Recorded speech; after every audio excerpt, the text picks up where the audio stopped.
নবমীর দিন সকালবেলা বাড়িতে বসেই ঠিক হলো যে চলো এমনি টাইমে তো আর যাওয়া যায় না, তাই এই পুজোর সময়ে একটু সিনেমা টিনেমা দেখে আসি।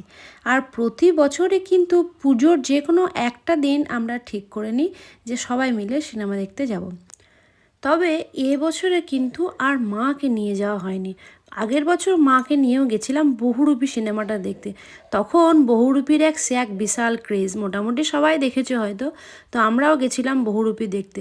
এবারে মায়ের শরীরটা এতটাই খারাপ যে মাকে নিয়ে আর আসা গেল না, তাই আমরাই নিজেরাই এলাম।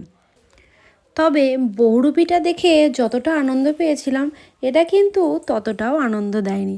বহুরূপী সিনেমার ক্রেজটা আজও অবধি চলে যাচ্ছে কিন্তু। এ বেশি তাকাস না, বিয়ে দিয়ে দেবো।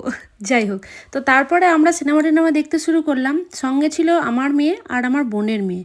তো ওদের তো আমার মেয়েটা বেশ সুন্দরী দেখছিল, কিন্তু বোনের মেয়েটা তো একদমই বাচ্চা, ওর বেশ খুব একটা ভালো লাগছিল না।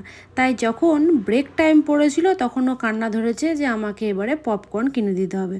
ওর বাবা গেল পপকর্ন টপকর্ন কিনে এনে দিলাম। তারপর যথারীতি আমরা সিনেমা টিনেমা দেখে বাইরে বেরোলাম। ও বাবা, বাইরে বেরিয়ে তো চক্ষু চড়ক গাছ, কপালে হাত। কেন এত ভিড়, এত ভিড়! কোন রাস্তা দিয়ে যে বাড়ি ফিরবো সেটা বুঝতেই পারছি না। হঠাৎ করে এদিক ওদিক ঘুরতে ঘুরতে তারপরে সিরাজের রাস্তাটা যখন ধরলাম, মানে সিরাজ বিরিয়ানি, সেই রাস্তাটা যখন ধরলাম, এত ভিড় কি বলবো তোমাকে! মানে ছেড়ে দে মা, কেঁদে বাঁচে। ও চলো চলো, আর কোথাও একটা সেকেন্ড নয়। মানে সিনেমা টিনেমা দেখে বেরিয়ে মনে হচ্ছিলো এক কাপ চা খায়। চা খাওয়া তো দূরের কথা, ভিড়ের ঠেলায় তাড়াতাড়ি এখন বাড়ি যাওয়ার উদ্দেশ্যে রওনা দিয়েছে। গাড়ি দেখেছো?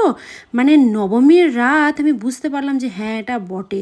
তার কারণ নবমীর রাতে আমরা টুকটাক এদিক ওদিক ঠাকুর দেখি, দুর্গাপুরটাকে অ্যাভয়েড করি পুরোটাই, এত ভিড় থাকে।